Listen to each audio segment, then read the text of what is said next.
Good morning friends. तर आजच्या या क्लासमध्ये आपण डिस्कस करणार आहोत mechanism of aldol condensation. There are some different type of questions ask in exam about the aldol condensation. The first question is like this: discuss the mechanism of aldol condensation or write a note on aldol condensation. म्हणजेच aldol कंडेन्सेशनवर प्रश्न विचारण्याचं स्वरूप कसं असतं. तर पहिला प्रश्न असा असू शकतो, discuss the mechanism of aldol condensation. आणि second one question, write a note on aldol condensation. तर आपण बघूया अल्डोल कंडेन्सेशनमध्ये aldehyde and ketone containing alpha hydrogen atom undergo aldehyde and ketone containing alpha hydrogen atom undergo reversible self addition in presence of reaction in presence of dilute alkali to give the condensation product. तर आपण या अगोदर समजून घेऊ की aldol कंडेन्सेशनला aldol condensation असंच का बरं म्हटलं गेलं. कारण या रिॲक्शनमध्ये मिळणारा जो प्रॉडक्ट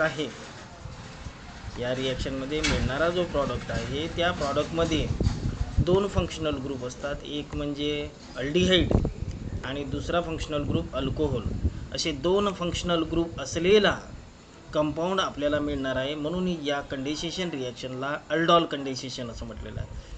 अल्डोल या नावामध्ये दोन, अल्डिहाइड आणि अल्कोहोल. तसंच कंडेन्सेशन म्हणजे आपल्याला माहिती आहे की when the two reactant combine then it gives a single product with the elimination of simple molecule.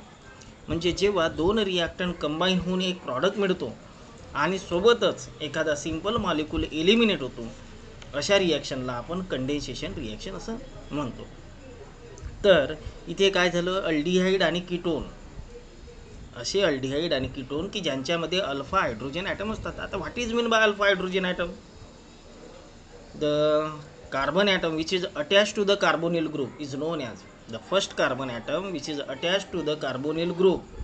That means this one is the carbonyl group, carbon, and the first carbon atom is the alpha carbon atom. That means carbonyl ग्रुपला attach असलेला पहिला carbon म्हणजे alpha carbon आणि त्यावर असणारे hydrogen म्हणजेच alpha hydrogen. तर असे अल्डिहाइड आणि कीटोन की ज्यांच्यामध्ये अल्फा हायड्रोजन ॲटम आहे, तेच अल्डोल कंडेन्सेशन ही रिॲक्शन दाखवू शकतात. मग ही अल्डोल कंडेन्सेशन रिॲक्शन काय आहे, तर नेमकं reversible self addition in presence of dilute alkali to gives condensation product. Beta hydroxy aldehyde म्हणजेच प्रॉडक्ट काय मिळतो आहे, तर बीटा हायड्रॉक्झी अल्डिहाइड.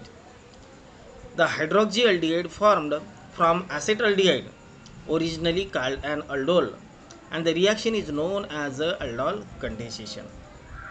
इथे आपण घेतला एक acetaldehyde मॉलिक्यूल, इथे दुसरा acetaldehyde मॉलिक्यूल घेतलेला आहे. when the two acetaldehyde molecule undergoes a self condensation reaction in presence of dilute alkali, then it gives the formation of this product. That means first aldehyde is converted into CH3CHOH. That means addition of hydrogen atom on the oxygen atom of a first aldehyde molecule is takes place, and the remaining portion of this aldehyde remains as the same. That means here the product obtained is named as, this one is the first carbon, second carbon, third carbon and fourth carbon. That means this compound is named as 4-hydroxy butanol, 3-hydroxy butanol, or in general or common name, this one is the carbonyl carbon, alpha carbon, this the beta carbon, and on that beta carbon atom there is a 1-hydroxy group, so it is called as a beta hydroxy. And this one is the aldehyde, but this aldehyde contain 4 carbon atoms, so these total compounds are named as a beta hydroxy butyraldehyde.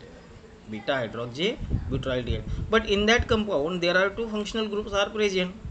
First one is the aldehyde and second one is the alcohol. So this compound is named as aldol. Now there are different examples are taking here.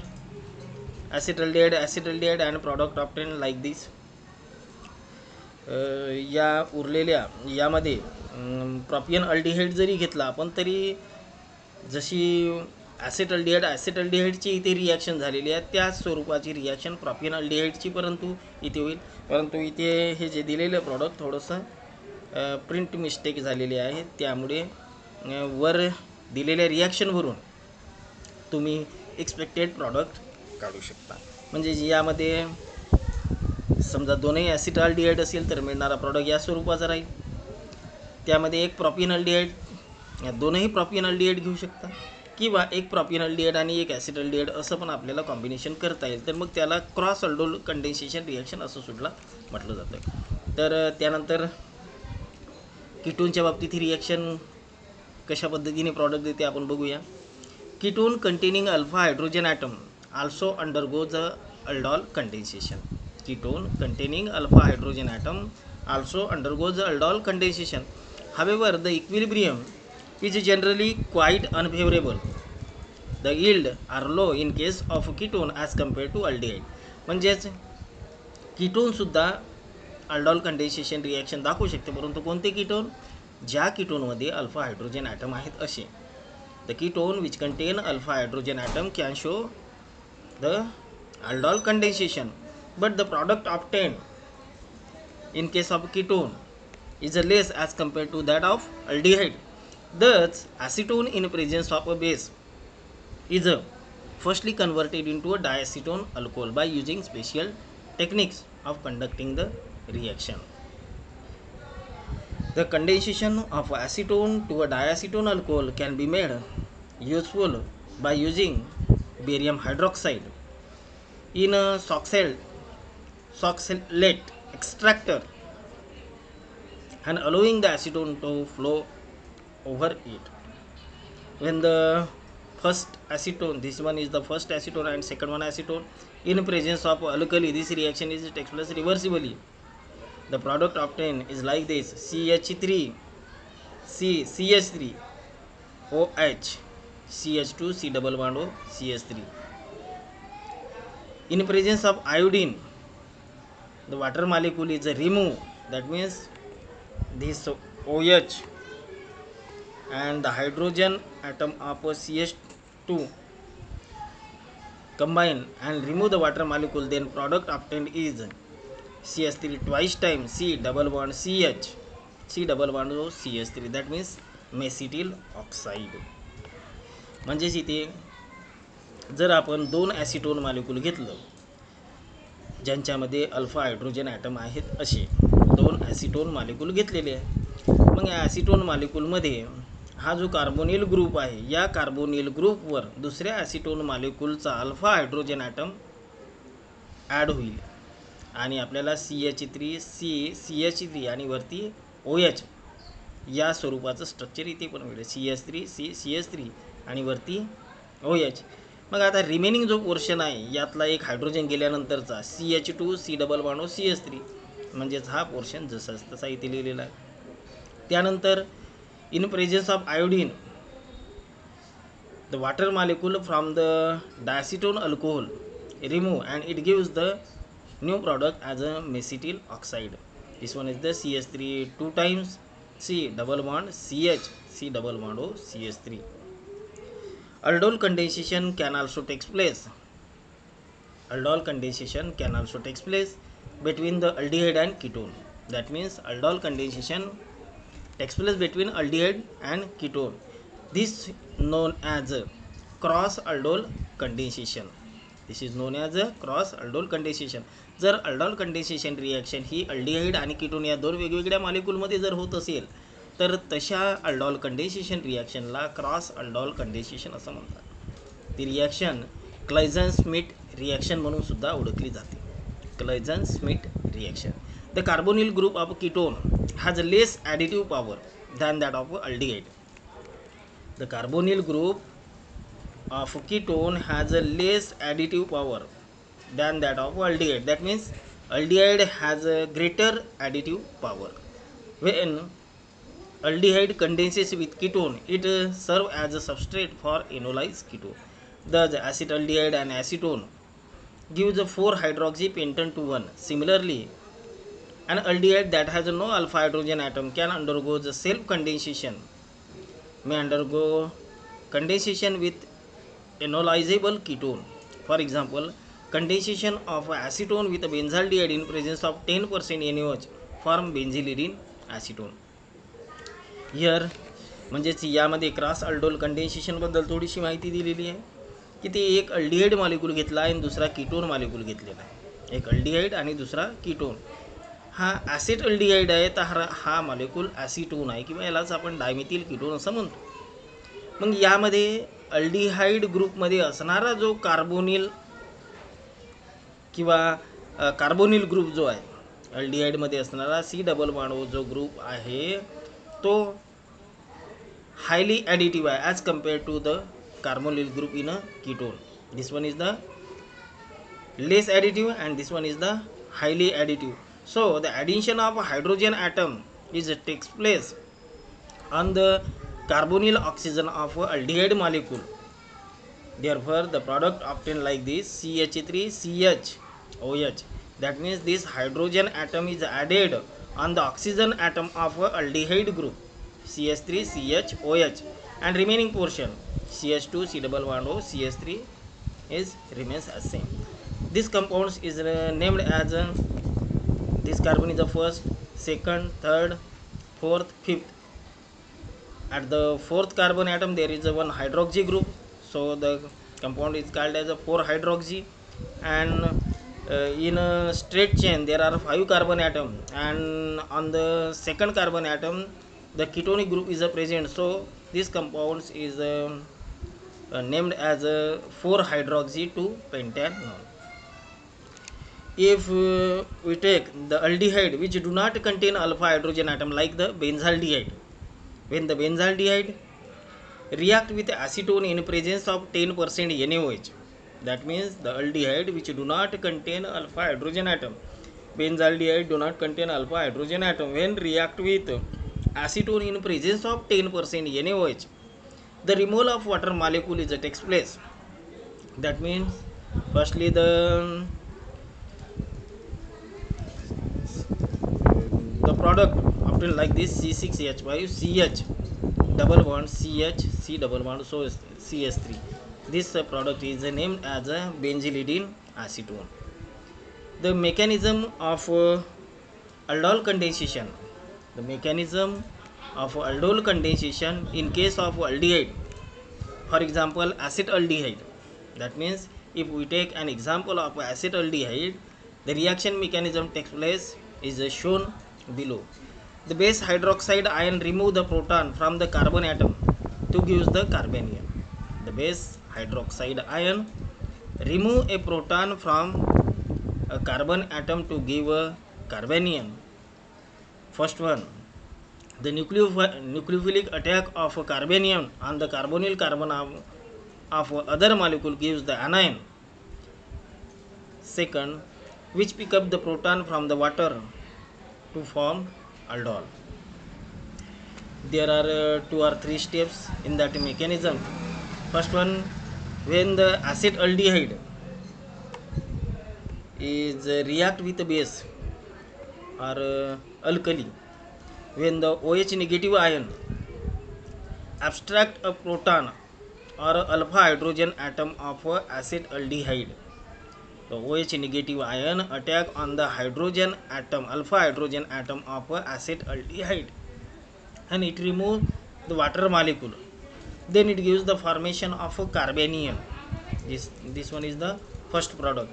This carbanion ion, in that carbanion ion negative charge is present on the carbon atom, or electron density is more on the carbon atom. When react with the second molecule of acetaldehyde, then the electron density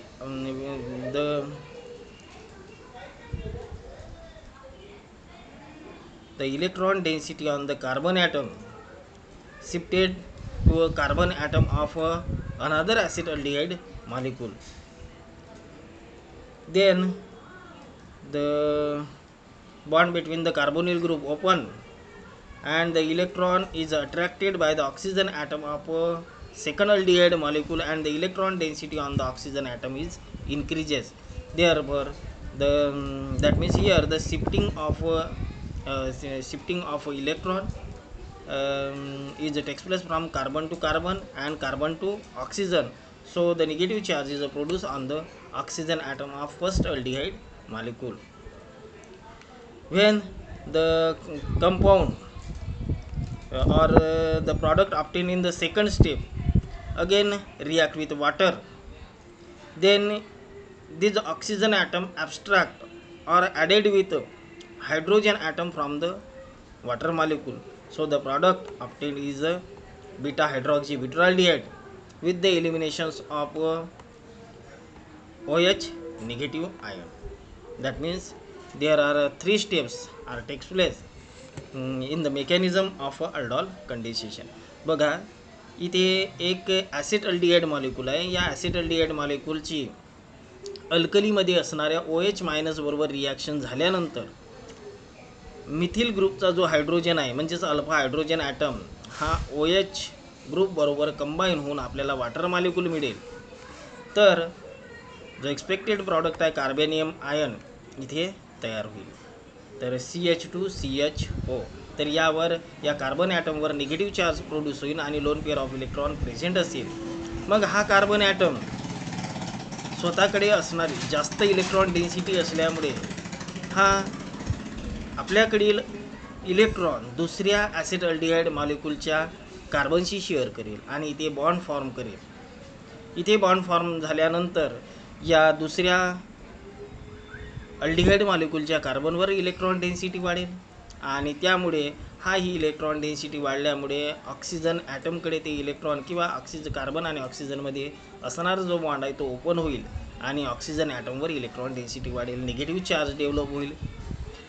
मग तयार झालेला हा जो compound आहे या कंपाऊंडमध्ये oxygen ॲटमवर electron density जास्त आहे आणि हा जो तयार झालेला आयन आहे हे आयन कंपाऊंड नाही म्हणता येईल आपल्याला, आयन वॉटरबरोबर रिॲक्ट होऊन या वॉटरमधला हायड्रोजन ॲटम ॲब्स्ट्रॅक्ट करेल आणि मिळणारा जो प्रॉडक्ट आहे तो अल्डॉल किंवा बीटा हायड्रॉक्सीब्युटाल्डिहाइड असा मिळेल आणि जे OH मायनस सुरुवातीला आपण ॲज अ कॅटलिस्ट म्हणून घेतलेलं होतं ते रिजनरेट होईल.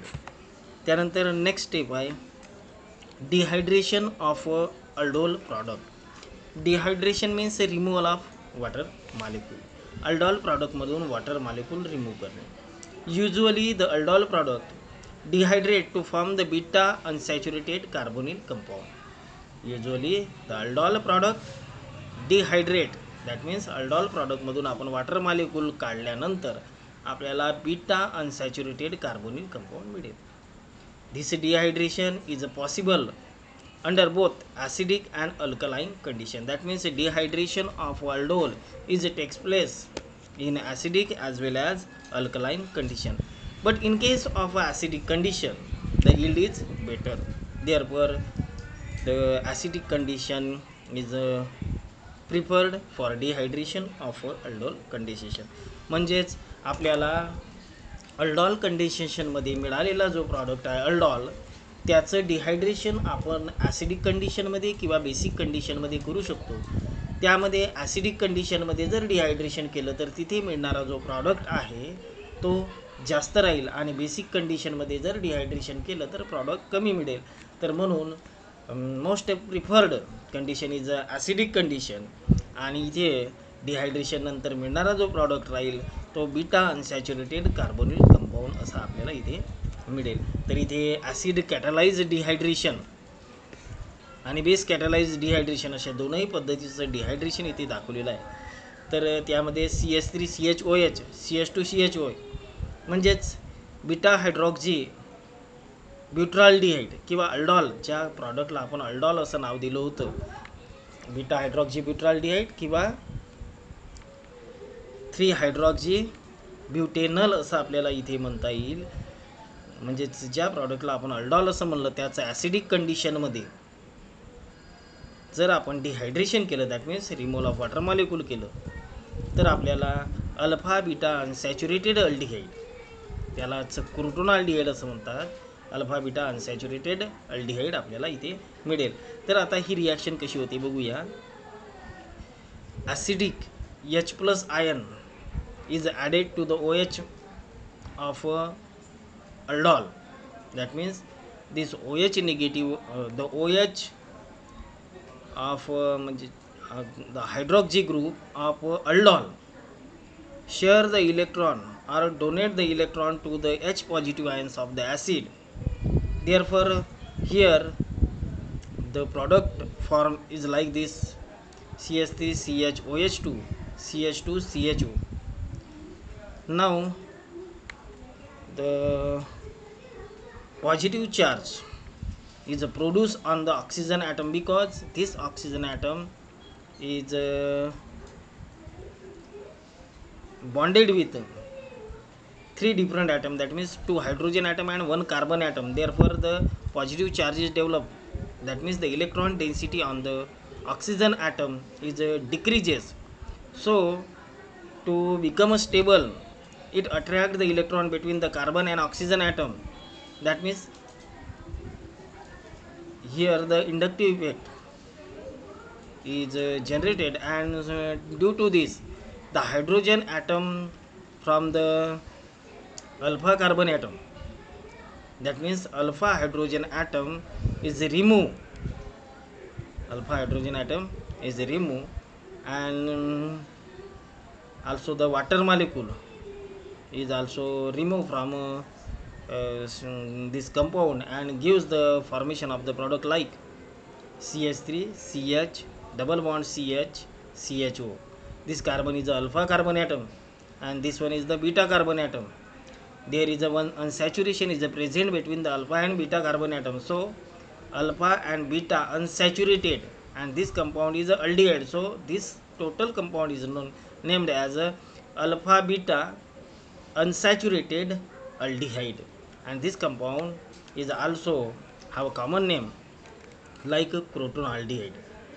म्हणजेच ॲसिड कॅटलाइज डिहायड्रेशनमध्ये बघा की आपण जो पहिल्या रिॲक्शनमध्ये मिळालेला जो प्रॉडक्ट आहे अल्डॉल, याचं ॲसिडिक कंडिशनमध्ये डिहायड्रेशन केलं, म्हणजेच रिमूव्हल ऑफ वॉटर मॉलिक्यूल जर आपल्याला करायचं असेल तर हा H प्लस आयन जो आहे ॲसिडमधला हा कंबाईन होईल OH बरोबर, आणि OH बरोबर कंबाईन झाल्यावर इथे OH2 म्हणजेच या ऑक्सिजन ॲटमवर इलेक्ट्रॉन डेफिशियन्सी इंटर बनेल, म्हणजेच इथे इलेक्ट्रॉन डेन्सिटी कमी.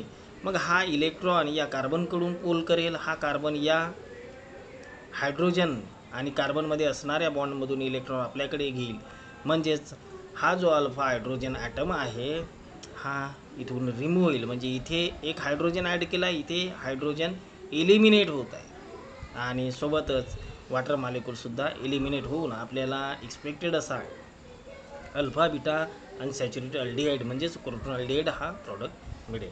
नाव the second one reaction is the base catalyse dehydration. म्हणजे जो दोनही पद्धतीचं डिहायड्रेशन आपण करू शकतो, परंतु या फर्स्ट डिहायड्रेशनमध्ये मिळणारा प्रॉडक्ट हा मोअर असतो as compare to the base catalyse dehydration. In case of a base catalyzed dehydration, the OH negative ion of base attack on the hydrogen atom or alpha hydrogen atom of this aldol. So the इथे बघा OH negative ion बेसचा हा attack करेल alpha हायड्रोजनवर, अल्डॉलच्या alpha हायड्रोजनवर, आणि water molecule eliminate होईल. म्हणजेच हा OH minus hydrogen ॲटमबरोबर attack केल्यानंतर जो वॉटर मॉलिक्यूल फॉर्म होईल ते वॉटर मॉलिक्यूल एलिमिनेट होईल, आणि यामध्ये असणाऱ्या बॉन्डमधील इलेक्ट्रॉन हे या दोन कार्बनमध्ये नव्याने बॉन्ड निर्माण करतील. म्हणजेच आपल्याला मिळणारा प्रॉडक्ट CH3CHOH, आणि इथे CH डबल बॉन्ड C, आणि इकडे आता या कार्बनवर हे इलेक्ट्रॉन या कार्बन आणि हायड्रोजनमध्ये असणारे इलेक्ट्रॉन कार्बन कार्बन बॉन्डने इथे नव्याने बॉन्ड क्रिएट केल्यामुळे या कार्बनवर इलेक्ट्रॉन डेन्सिटी वाढेल आणि इथे इलेक्ट्रॉन डेन्सिटी वाढल्यामुळे हा ऑक्सिजन ॲटम या दोघांमध्ये असणाऱ्या बॉन्डमधील इलेक्ट्रॉन आपल्याकडे अट्रॅक्ट करेल आणि निगेटिव्ह चार्ज कॅरी करेल. परंतु स्टॅबिलाइज होण्यासाठी तोच ऑक्सिजन ॲटम स्वतःचे इलेक्ट्रॉन पुन्हा डोनेट करेल आणि हा जो बॉन्ड आहे हा बॉन्ड शिफ्ट होईल सेकंड आणि थर्ड कार्बनमध्ये हा बॉन्ड इकडे शिफ्ट होईल आणि सोबतच या कार्बनची इलेक्ट्रॉन डेन्सिटी वाढल्यामुळे हा OH ग्रुप ॲटोमॅटिक एलिमिनेट होईल आणि आपल्याला CH3 CH double bond CHO म्हणजे अल्फा बीटा अनसॅच्युरेटेड अल्डिहाइड म्हणजे क्रोटोन अल्डिहाइड मिळेल. म्हणजेच दोनही पद्धतीच्या मेकॅनिझममधून आपल्याला एक्सपेक्टेड असा प्रॉडक्ट म्हणजेच croton aldehyde alpha beta unsaturated aldehyde मिळेल. परंतु ॲसिड कॅटलाइज डिहायड्रेशनमध्ये हा प्रॉडक्ट मेजर किंवा मॅक्झिमम प्रमाणात मिळेल, तर बेस कॅटलाइज डिहायड्रेशनमध्ये मिळणारा प्रॉडक्ट हा लेस राहील. त्यामुळे शक्यतो ॲसिड कॅटलाइज डिहायड्रेशन यामध्ये प्रिफर करतो. Limitations aldol condensation takes place with aldehyde. Aldol condensation takes place with aldehyde having at least one alpha hydrogen atom. म्हणजेच अल्डोल कंडेन्सेशन हे अल्डिहाइडमध्ये होईल किंवा ज्यावेळेस त्यामध्ये कमीत कमी एक अल्फा हायड्रोजन ॲटम असला पाहिजे.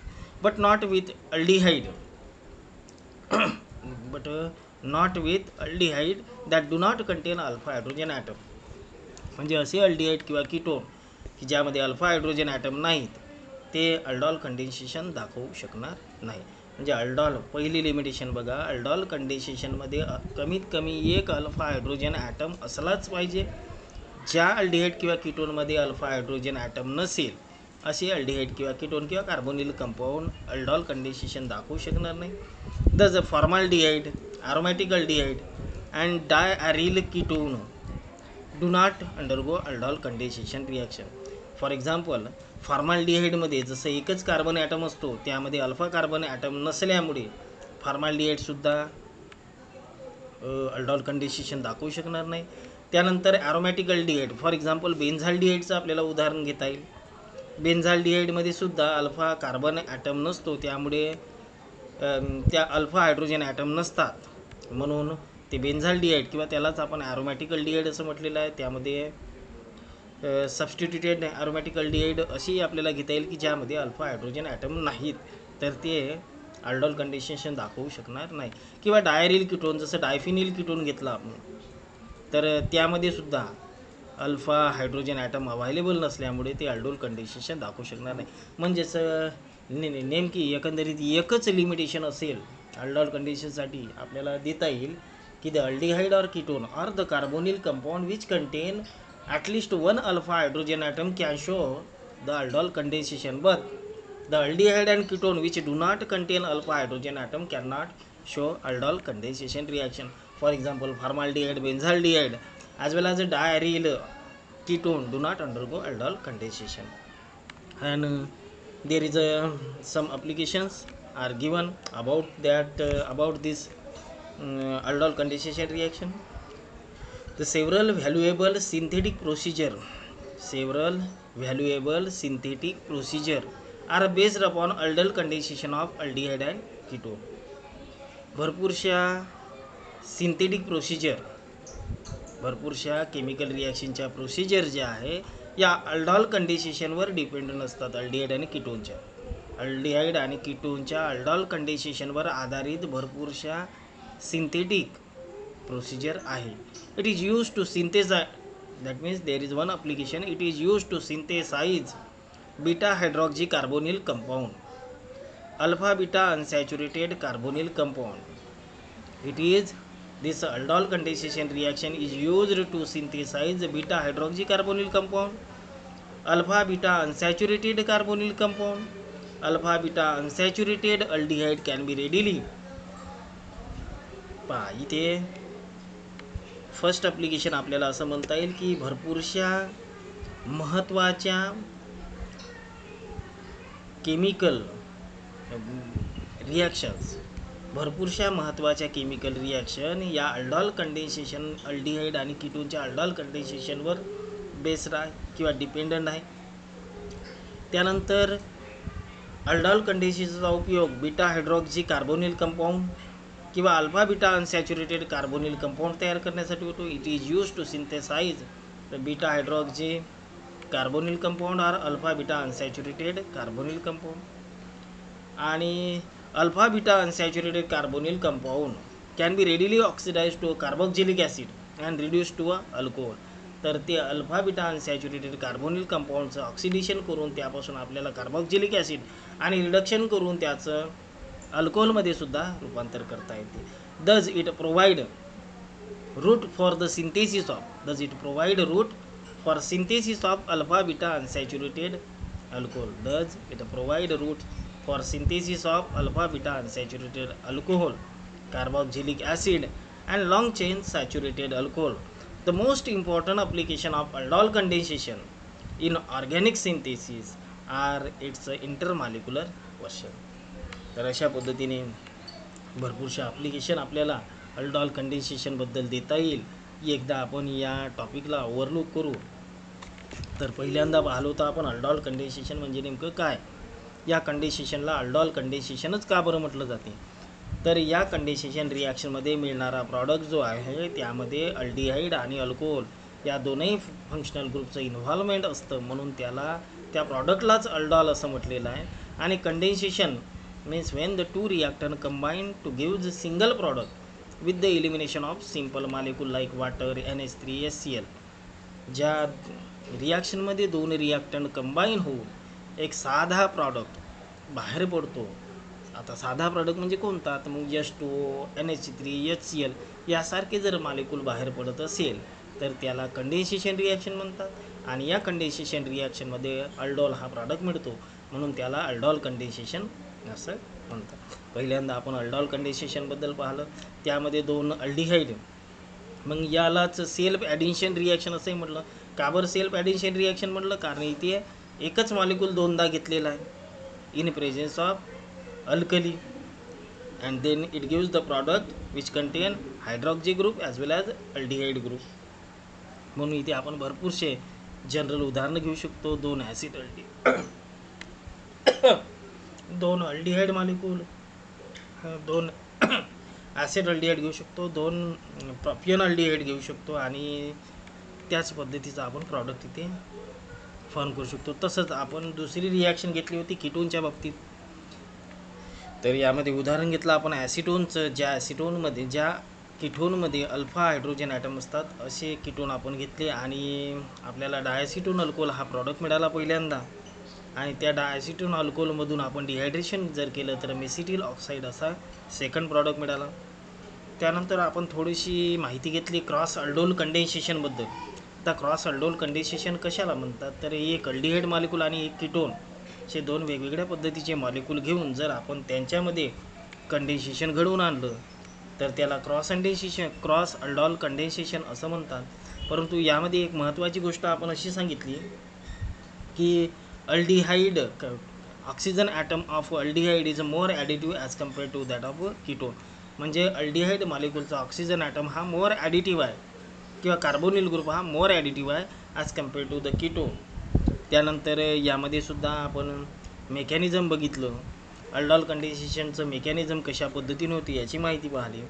आणि अल्डॉल प्रॉडक्ट मिळाल्यानंतर त्याचं डिहायड्रेशन, तर डिहायड्रेशनबद्दल आपण डिस्कस केलं होतं. त्यामध्ये दोन पद्धतीचे डिहायड्रेशन, एक तर ॲसिड कॅटलाइज आणि दुसरं बेस कॅटलाइज डिहायड्रेशन. दोनही डिहायड्रेशन पॉसिबल आहे, परंतु ॲसिड कॅटलाइज डिहायड्रेशन जे आहे ते मॅक्झिमम प्रॉडक्ट देतं आणि बेस कॅटलाइज डिहायड्रेशनमध्ये आपल्याला लेस प्रॉडक्ट मिळतं. म्हणून acid catalyse dehydration is more preferable as compared to the base catalyse dehydration.